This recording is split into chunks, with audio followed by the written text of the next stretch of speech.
મોટી મોટી કંપનીઓ ખુલે છે, સરકાર એને કરોડો રૂપિયાનો ફાયદો અપાવે છે, પણ સ્થાનિક યુવાનોને રોજગાર નથી મળતો। એ ગુજરાતના યુવાનોનો જે આક્રોશ હતો કે આ ફિક્સ પગાર કોન્ટ્રાક્ટ આઉટસોર્સિંગ પ્રથા નાબૂદ કરો, સરકારમાં જેટલી જગ્યાઓ ખાલી છે એના પર તાત્કાલિક કાયમી ભરતી કરો। એ ગુજરાતના લોકોના અવાજને બુલંદ કરવા માટે આ યાત્રા લઈને આવ્યા છે।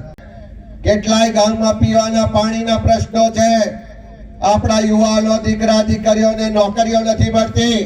આ અમૂલ ડેરીમાં નોકરી લેવા જાય તો 15 લાખ થી લઈને 25 લાખ રૂપિયાનો ભાવ બોલાય છે।